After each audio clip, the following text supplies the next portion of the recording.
हाय, सारिकाच रेसिपीमध्ये मी सारिका तुमचं मनापासून स्वागत करत आहे. माझ्याकडून तुम्हाला विजयादशमीच्या हार्दिक हार्दिक शुभेच्छा. चला, उद्या विजयादशमी निमित्त पुरणपोळी बनवलेली आहे. स्पेशल थाळी आहे पुरणपोळीची. त्याच्यासाठी लागणारं साहित्य आणि छोट्या छोट्या मी टिप्स दिलेल्या आहेत. पुरणपोळी कशी फुगावी किंवा पीठ कसं मळावं. चला तर मग तुम्ही हा व्हिडिओ पूर्ण पहा. आपण बनवणार आहोत पुरणपोळ्या. हे बघा, मी 1 किलोचं प्रमाण तुम्हाला दाखवते. पुरणपोळीचं मी 1 किलो हरभऱ्याची डाळ घेतलेली आहे. ती साधारण अर्धा तास पाण्यामध्ये भिजत ठेवलेली आहे. पाण्यामध्ये छान अशी बुडेपर्यंत भिजत ठेवायची. अर्धा तास ठेवा, तुम्हाला वेळ असेल तर 1 तास ठेवली तरी चालेल, पण जास्ती वेळ नसतो. सकाळी सकाळी आपण पोळ्या करायला घेतल्या तर अर्धा तास खूप झाला आपल्याकडे. बघा, मी डाळ भिजत ठेवली. 1 किलो डाळीला मी 2 लिटर पाणी घेतले. म्हणजे मी कुकरच्या डब्याने डाळ मोजून घेतली. 1 डब्बा डाळ घेतली तर 2 डब्बे पाणी घेतलेलं आहे. आणि पाणी उकळायला ठेवलंय कुकरमध्ये. मी कुकरमध्येच डाळ शिजवणार आहे. पाणी छान असं उकळू द्यायचंय. उकळलं की त्याच्यामध्ये आपण जी डाळ भिजत ठेवली ती टाकायची. पण डाळ टाकताना डाळ पूर्ण चाळणीवरती नितळून घ्यायची. त्यातलं थंड पाणी काढून घ्यायचं आहे आणि मग डाळ आपल्याला कुकरमध्ये टाकायची. बघा, मी अशा पद्धतीने पाणी नितळून घेतलं होतं आणि डाळ आता मी कुकरमध्ये टाकते.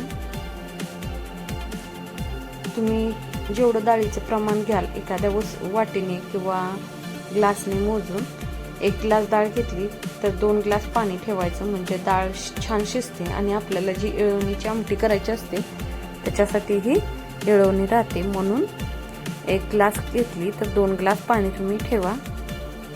बघा, डाळ टाकली त्याच्यामध्ये.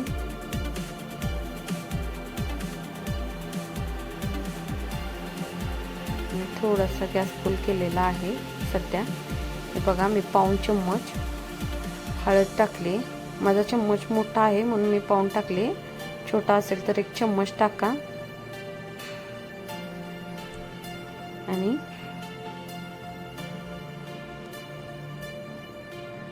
साधारण 2 चम्मच तेल टाकायचं आहे. तुम्ही तेलाचं प्रमाण किंवा हळदीचं प्रमाण कमी जास्ती करू शकता.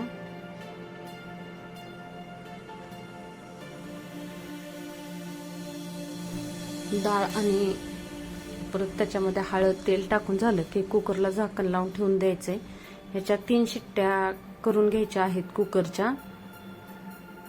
3 शिट्ट्यामध्ये आपल्याला जशी पुरणाला हवी आहे तशी डाळ शिजली जाते. पण कमी गॅसवरती 3 शिट्ट्या करून घ्यायच्यात, म्हणजे वाफ जास्त वेळ बसते तर डाळ पटकन शिजली जाते 3 शिट्ट्यामध्ये. चला, आता आपल्या कुकरच्या शिट्ट्या होतात तोपर्यंत मी कणिक मळून घेते चपाती पोळीसाठी. चला तर मी बघा, माझ्या घरातील वाटीच्या साह्याने मोठ्या 2 वाट्या गव्हाचं पीठ घेतलेलं आहे. त्याच्यात एक खास टीप आहे, ते मी तुम्हाला सांगणार आहे पुढं.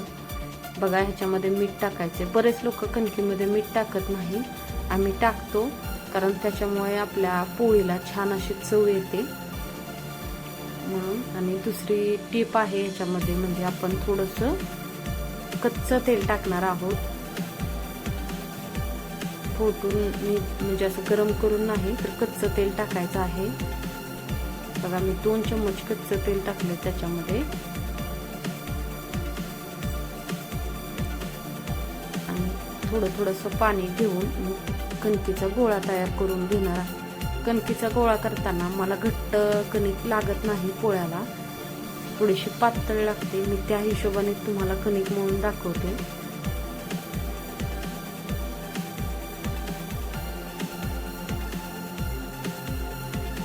मी अगोदर 1 चम्मच टाकले, आणखी 1 चम्मच तेल टाकणार आहे. तेही तुम्हाला दाखवते मी 2 चम्मच कसे वापरले ते. बघा, थोडंसं पाणी घेऊन कणिकेचा गोळा मळून घ्यायचा.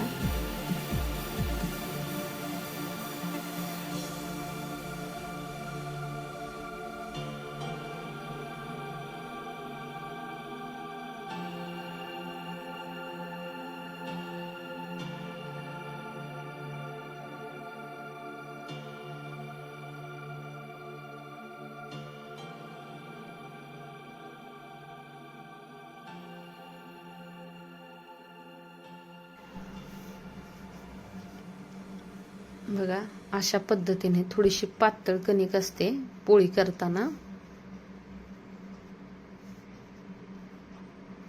आणि छान अशी चुरून घ्यायची. तुम्हाला दिसतंय आता ते कणिक आबडधोबड आहे, प्लेन गोळा झालेला नाही.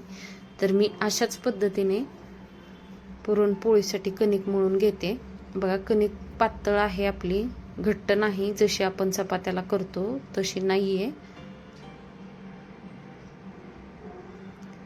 पुरणपोळीला थोडीशी पातळ कणिक असेल तर पटकन पोळी बनवता येते आणि पुढं पण सरकली जाते. जर जास्ती घट्ट कणिक झाली तर पुरणपोळी पुढे सरकत नाही, आणि जास्ती दाबून लाटली तर ती त्यातलं पुरण बाहेर येतं. त्याच्यामुळं बघा अशा पद्धतीने कणकेचा गोळा घ्यायचा आहे. मी चुरते, माझ्या कणकेमध्ये बिलकुल गाठी वगैरे झालेल्या नाही, तेही लक्षात ठेवायचे. कणिक मळताना पातळ किंवा एकदम पाणी टाकलं तरी पण गाठी वगैरे बनू द्यायच्या नाहीये.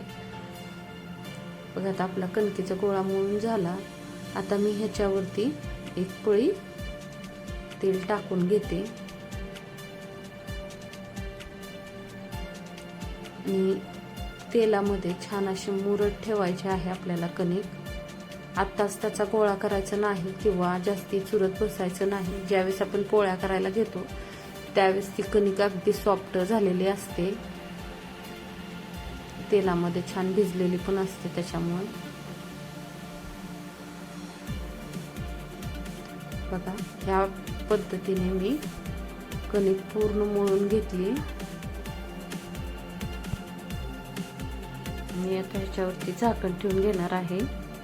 साधारण एक अर्धा ते पाऊण तास तर कणिक भिजलीच पाहिजे. कणिक भिजली तर खूप छान अशा पोळ्या बनतात. चला तर आता आपली कणिक मळून झाली. आपली डाळ पण छान अशी शिजली. बघा शिजलेली डाळ आपण एका चाळणीमध्ये काढून घ्यायची आहे. पण सगळ्यात पहिली आपली डाळ कशी शिजली ते चेक करायचे. बघा अशा पद्धतीने पूर्ण अशी गाळ झाली पाहिजे. अशा पद्धतीने डाळ शिजवून घ्यायची. तर आपली डाळ तर छान अशी शिजली. मग याच्यामधले आपली जी येळवणी आहे ती काढून घ्यायची आहे. येळवणी काढण्यासाठी मी एका चाळणीचा उपयोग केलेला आहे. खाली पातेलं ठेवलंय आणि त्याच्यावर चाळण ठेवून मी डाळ त्याच्यामध्ये नितळून घेणार आहे सगळी. डाळीमध्ये बिलकुल पाणी नाही राहिलं पाहिजे, त्याच्यासाठी डाळ छान अशी चाळणीत नितळून घ्यायची.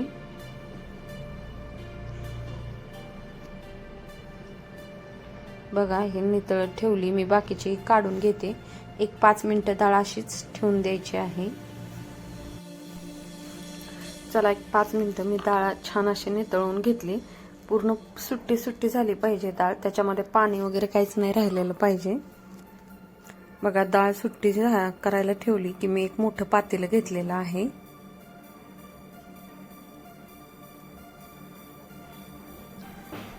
त्या पातेल्यामध्ये 1 किलो डाळ घेतली होती तर त्याला अर्धा किलो गूळ घेतलेला आहे बरोबर. हे पुरणपोळीचं पुरणाचं अचूक प्रमाण आहे. 1 किलो डाळ असेल तर त्याला अर्धा किलो गूळ घ्या. आणि तुम्हाला जर जास्ती गोड आवडत असतं तर थोडासा वरती गूळ टाकला तरी चालेल, पण गुळाचं प्रमाण जर जास्ती झालं तर आपल्या पुरणपोळ्या छान होत नाहीत. त्याच्यामुळे गुळाचं प्रमाण हे अचूकच पाहिजे. बघा मी 1 किलो गूळ घेतलाय, बारीक करून घेतलेला आहे. सगळ्यात पहिला तर मी ते पातेल्यामध्ये टाकते.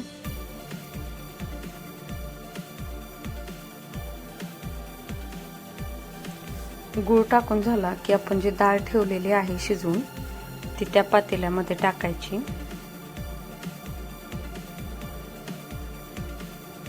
बघा डाळ पूर्ण नितळलेली आहे आणि ते गरमच राहते. 5 मिनिटं तेवढी थंड होत नाही. हे पहा मी तांब्या घेतलेला आहे. ग्लास किंवा फुलपात्र तुम्ही काही घेऊ शकता. मला तांब्याची सवय असल्यामुळे मी तांब्या घेतलेला आहे आणि त्याने डाळ पूर्ण मॅश करून घेतली. असं डाळ मॅश करून घेतली गरम गरम पातेल्यामध्ये टाकून की परत आपल्याला ज्यावेळेस पुरण करतो त्यावेळेस जास्त वेळ लागत नाही, पटकन ती मॅश होऊन जाते. बघा आता मी अशा पद्धतीने करून घेतलेला आहे आणि नंतर तांब्या बाजूला काढून घ्यायचा आहे आणि डाळ आणि गूळ एकत्र करून घ्यायचे आहे खालीच अगोदर.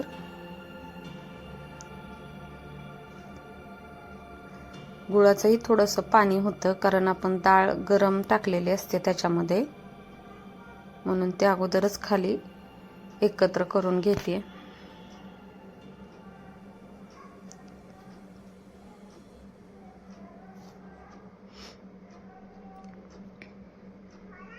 बघा मी आत्ता गॅस चालू केलेला आहे आणि गॅसवरती पुरण परतायला ठेवलंय.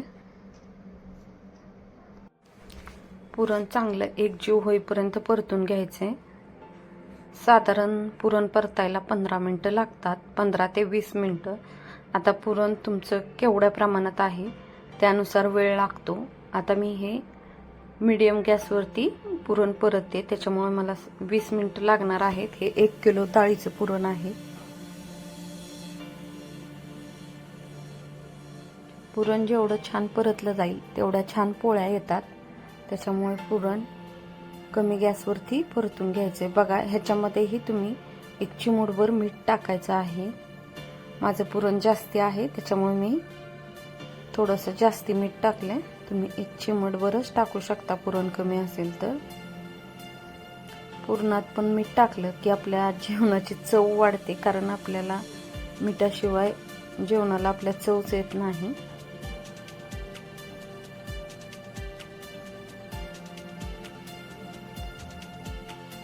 पुरण परतायला 20 मिनिटं लागतात आणि ते कंटिन्यू हलवत राहायचंय. तर आपण पुरण हलवत एका साईडला येळवण्याची आमटी करून घेऊया. कोणी ह्याला येळवण्याची आमटी म्हणतं, कोणी कटाची आमटी म्हणतं. आमच्या भागाला ह्याला येळवण्याची आमटी म्हणतात, म्हणून आम्ही येळवण्याची आमटी म्हणतो. बघा मी एक साईड ह्या साईडून त्या साईडला पुरणाचं पातेलं घेतलेलं आहे आणि ह्या साईडला तुम्हाला आमटी कशी बनवायची येळवण्याची ते दाखवते. बघा मी एक पळी तेल पातेल्यामध्ये ओतून ठेवलंय.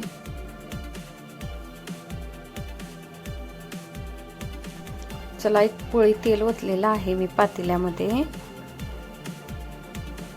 आता मसाले दाखवते. खूप काही मसाला लागत नाही येळवणीच्या आमटीसाठी. बघा लसूण खोबरं अद्रक ची पेस्ट करून घेतली, त्याच्यानंतर लाल मिरची आहे, कढीपत्ता, लिंबू आणि घरचा कांदा लसूण मसाला घेतलेला आहे. बघा मी डाळीमध्ये हळद टाकली आणि त्याच्यानंतर थोडंसं जिरं टाकलेलं आहे. जिऱ्याची फोडणी देऊन घेतली. आता कढीपत्ता त्याच्यात टाकायचा आहे. लाल मिरच चांगली भाजून घ्यायची आहे. अद्रक लसूणची पेस्ट टाकली. खूप कमी प्रमाणात मी टाकते, जेवढी पातळ आमटी असेल तेवढी पिण्यासाठी टेस्ट देते. आणि तशी पातळ केली तरी पण नंतर घट्ट होते ती थोड्या वेळाने. त्याच्यामुळे जास्ती मसाल्याचा वापर न करता आपण आमटी बनवायची, कारण हरभऱ्याच्या डाळीने बऱ्याच लोकांना पित्त होतं आणि त्यात आणखी मसाला म्हटलं की मग तर विचारायलाच नको. त्याच्यामुळे थोड्याशा मसाल्यामध्येच छान अशी आमटी करायची आहे येळवण्याची. बघा हलवून घेते. त्याच्यानंतर घरचा कांदा लसूण मसाला आणि जो थोडासा गूळ घेतलाय तो टाकून घ्यायचा आहे आणि 2 मिनिटं भाजून घ्यायचे. बघा मी एका साईडला पुरण पण हलवून घेते. पुरण हलवायलाच लागतं, त्याच्यामुळे मी पुरण हलवते.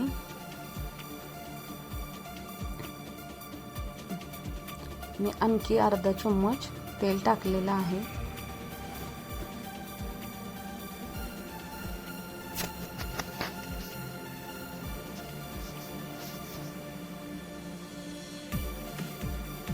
येळवणीच्या आमटीला मसाला जास्त लागत नाही, पण आहे तो मसाला छान असा परतून घ्यायचा आहे. आपण जी लाल मिरची टाकलेली आहे ती वाळलेली नाही, तर आपली हिरवी मिरची लगे लाल व्हायला लागलेली असती ती मिरची मी टाकलेली आहे. तिला उभी कट करायची आणि तुकडे करून टाकायचे. खूप छान त्याची पण टेस्ट लागते आपल्या भाजीमध्ये. बघा मसाला चांगला परतत आला की त्याच्यामध्ये मी मीठ टाकलेलं आहे. मीठ हे नेहमी आपल्या चवीप्रमाणे असतं किंवा आपल्या भाज्यांच्या प्रमाणे असतं. मी माझ्या अंदाजे मीठ टाकते. मसाला चांगला तर आपला परतून झालाय. पुरण पण बऱ्यापैकी परतत आलेला आहे.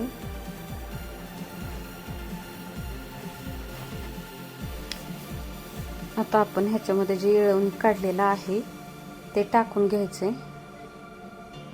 बघा मी एवढं डाळीतले जे पाणी आहे त्याला येळवणी म्हणतात, ते मी टाकलेलं आहे. मला जास्ती आमटी करायची नव्हती कारण आमटी खाणारे आम्ही 4च लोक आहोत घरात.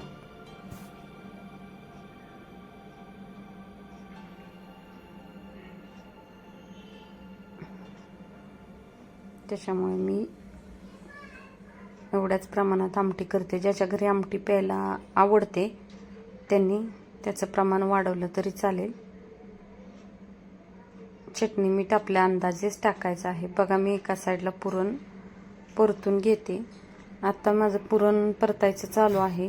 तर ही जी येळवणीची आमटी आहे मी ती दुसऱ्या गॅसवरती ठेवते आणि पुरणाचा पातेला आहे ते पुढं घेते. बघा मी थोडंसं पाणी, साधारण 1 पाऊण ग्लास पाणी वाढवलेलं आहे आमटीसाठी. आणि तुम्हाला जर वरून पाणी टाकायचं नसेल तर डाळ शिजतानाच तुम्ही 1 ग्लास पाणी एक्स्ट्रा टाकलं तरी चालेल, किंवा डाळ थोडीशी काढून घ्यायची आणि मिक्सरला बारीक करून घ्यायची आहे, तेही टाकली तरी चालते आमटीमध्ये घट्टपणा येण्यासाठी. पण ही जी येळवण्याची आमटी आहे ती थोड्या वेळाने घट्टच होती. बघा मी पातेलीचे एक्सचेंज केलेले आहेत कारण आपलं आता पुरण परतत आलेलं आहे.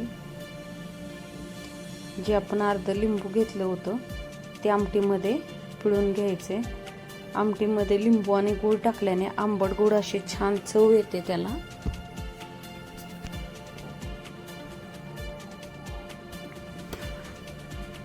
बघा आता आपलं पुरण परतून घेऊया. आपलं पुरण परतत आलंय. बघा घट्टपणा पण आलेला आहे आपल्या पुरणाला. आता पुरण आपलं लास्ट स्टेपला आहे. ज्यावेळेस लास्टला येत आहे त्यावेळेस हे बडीशेपची पावडर टाकायची आहे. त्याच्यामुळे पुरणाला टेस्ट खूप छान येते आणि चव पण छान लागते. त्याच्यानंतर जायफळ, वेलची पूड टाकून घ्यायची आहे. त्याच्यामध्ये जायफळ आणि वेलची टाकल्यामुळे छान अशी टेस्ट येते. माझी जायफळ, वेलची आणि सुंठ एकत्र पूड करून ठेवलेली असते म्हणून मी 1 चम्मच ती पूड टाकलेली आहे. बघा आता चांगलं गॅसवरती मी परतून घेते. हे टाकल्यानंतर 5 मिनिटं पुरण परतून घ्यायचे. जास्ती अगोदर नाही टाकायचं, नाहीतर त्याचा सगळा वास आणि निघून जातो. त्याच्यामुळे बघा मी थोडासा गॅस फुल केलाय. पण आपण गॅस फुल केला तर कंटिन्यू हलवायचे, नाहीतर खाली चिकटलं जातं. घट्ट होत आलेलं आहे आता आपलं पुरण. आणि हे जे साईडला लागतं तेही अशा पद्धतीने काढून घ्यायचे, नाहीतर हे जर परत वाळलं तर त्याचा काही उपयोग होत नाही आपल्याला. त्याच्यामुळे जेवढं वाफेवरती काढता येईल तेवढं काढून घ्यायचंय. साईडने पातेलं स्वच्छ करून घ्यायचं आहे.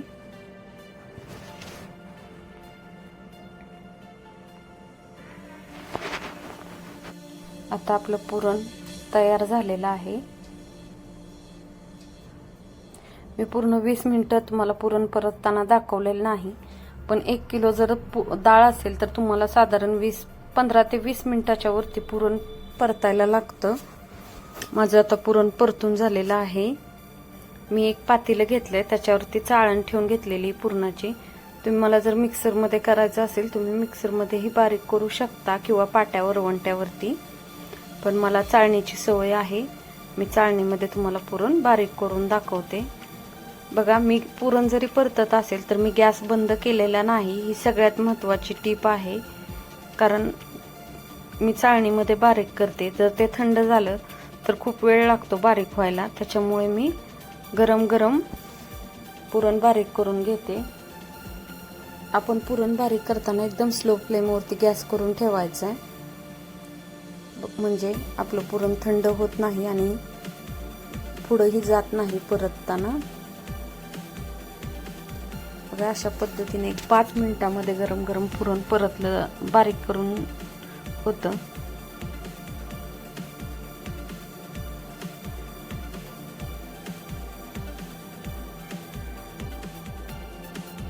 आणि चाळणीवरती ही पुरण खूप छान असं बारीक होतं, म्हणून मला ती चाळणीची सवय आहे. मी चाळणीने बारीक करते. बघा अशा पद्धतीने मी सर्व पुरण बारीक करून घेणार आहे.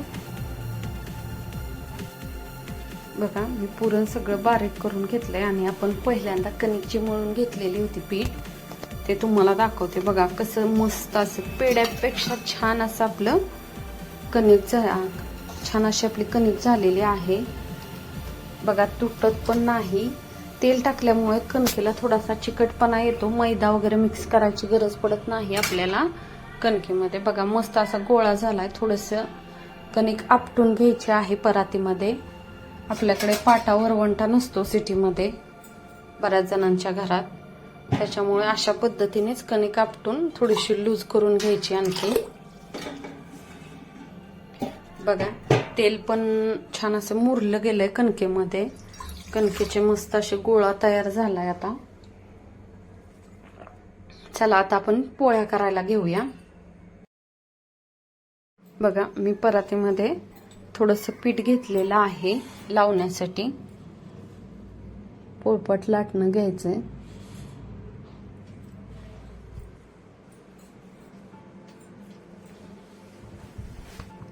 आता मी तुम्हाला दाखवते गोळे कशा पद्धतीने करायचे पुरणाचे.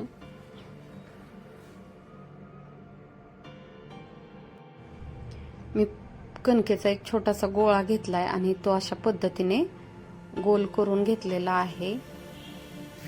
हे एकदम इझी पद्धत आहे आपल्याला पुरण भरण्याची, जी मी माझ्या आईकडून शिकलेली आहे. बघा पुरणाचाही असा छान गोळा करायचा आहे. तुम्ही बघू शकता पुरण पण आपलं अगदी मस्त तयार झालेलं आहे. पुरणात गुळाचं प्रमाण योग्य आणि परतलं योग्य गेलं की पोळ्या खूप छान होतात. बघा असं दाबून घ्यायचं आहे उंड्यामध्ये.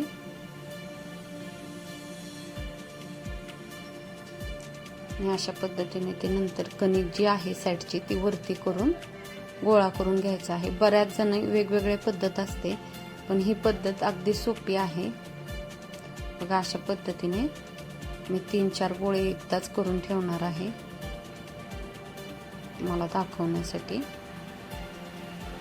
पण हे असे गोळे 3 ते 4च करून ठेवायचे. जास्ती जर गोळे करून ठेवले तर ते पिठामध्ये ठेवल्यानंतर किरवसतं आणि किरवजल्यानंतर मग आपल्याला पोळी लाटताना ती पोळी चिरली जाते. त्याच्यामुळे जास्ती गोळे बनवून ठेवायचे नाही.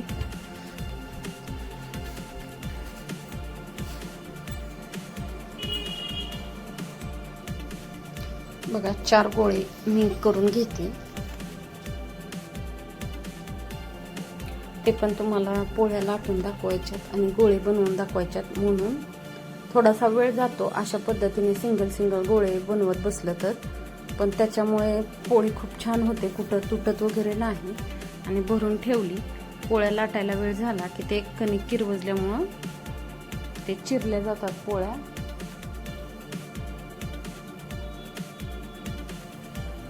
बघा पुरणाचा पण गोळा करा आणि त्याच्यामध्ये भरा. एकदम इझीच आहे. मला असं पॅक बंद करून घ्यायचं आहे त्या गोळ्याचं तोंड. चला तर आता आपण पुरणपोळी लाटून घेऊया. मी गॅस चालू करून घेते.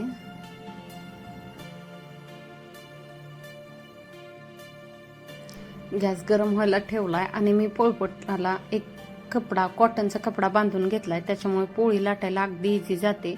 बघा अशा पद्धतीने मी पोळ्या लाटते. कपडा बांधला की आपल्याला पीठ पण जास्ती लागत नाही पोळीला.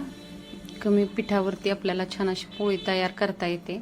बघा मी अशी वरच्या हाताने अज्यात पोळ्या लाटून घेते. तुम्ही पण अशा पद्धतीने पोळ्या लाटून घ्या. एकदम वरच्या हाताने लाटायच्यात. आणि पुरणपोळी लाटताना एक गोष्ट म्हणजे छोटीशी टीप आहे ती, की जी आपण लाटतोय ती पोळी जास्त वेळा उलटी करायची नाही.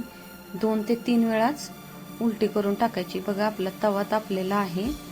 मी पोळी गॅसवरती टाकून घेतली तव्यावरती आणि पटपट उलटून घ्यायची आहे. मी खाली दुसरी पोळी तोपर्यंत तयार करते. तुम्ही बघू शकता आपली पोळी छान अशी टम फुगत आलेली आहे. बघा मस्त अशी आपली पुरणाची पोळी फुगलेली आहे. आणि मी पलटी करून तेल लावते. पुरणपोळीला शक्यतो जास्ती तेल लावायचं आहे. खाताना खूप छान लागते. मऊ लुसलुशीत अशा आपल्या पुरणपोळ्या तयार होत आहेत. तुम्हाला जर तूप आवडत असेल तर तुम्ही वरून तूप घ्या, पण जर असं पोळ्या बनवताना तूप लावलं तर त्याची टेस्ट खूप छान येते आणि वास एवढा मस्त येतो पोळ्या करताना. बघा आपली पोळी भाजून झाली. दोन्ही साईडनी भाजून घ्यायची आणि अशी दुमडून पोळी भाजायची आहे. आणि काढून ठेवतानाही त्याच पद्धतीने ठेवायच्यात. बघा मी सगळ्या पुरणपोळ्या करून घेतल्यात. हे अशा काट आतमध्ये गेले ना तर थोडा वेळ राहिली तरी मऊ राहते काट, म्हणून मी पोळ्या करून घेतलेल्या आहेत. चला तर मी तुम्हाला पूर्ण ताटाचा व्हिडिओ दाखवते. आपल्याकडे एक म्हण आहे बघा, की पुरणपोळी बघावी काटात आणि पोरगी बघावी होटात. त्याप्रमाणे मऊ लुसलुशीत अशा पुरणपोळ्या आपल्या करून तयार झालेल्या आहेत. अशा पद्धतशीर पोळ्या लावून घ्यायच्या आहेत. आपल्याकडे जर टोपली असेल तर टोपलीमध्ये टाकताना सर्व काट आतमध्ये जातील त्या पद्धतीने पोळ्या ठेवून घ्यायच्या आहेत. चला तर आपला दसरा विशेष पुरणपोळी आहे आज. बघा गुळवणी, भजी, कुरडई, पापड, पुरणपोळी, दूध आणि कटाची आमटी, त्याच्याबरोबर लिंबू, मस्त असा बेत झालेला आहे. भात पण आहे, पण मी भात ठेवलेला नाही त्याच्यामध्ये, कारण आमच्याकडे भात आमटी खातात. त्याच्यामुळे आपण आमटी सेपरेट दाखवलेली, म्हणून मी भात त्याच्यामध्ये ठेवलाच नाही. आम्ही वाटीमध्ये आमटी आणि भात घेतो आणि सेपरेट एका वाटीत आमटी प्यायला घेतो. बघा आमच्याकडे पुरणपोळी शक्यतो गुळवणी बरोबर खाल्ली जाते.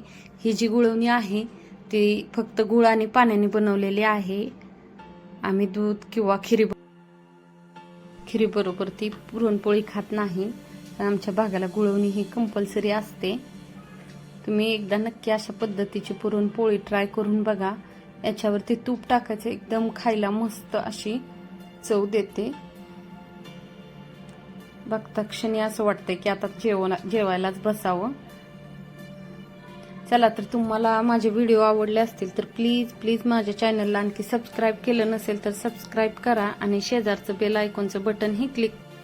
चला तर माझ्याकडून तुम्हा सर्वांना विजयादशमीच्या हार्दिक शुभेच्छा. बघा तुम्हाला व्हिडिओ आवडला असेल तर तुम्ही नक्की बनवा आणि मला कमेंट करून सांगा की गुळवणी आणि पोळी खाताना कशी लागते. चला तर बाय बाय.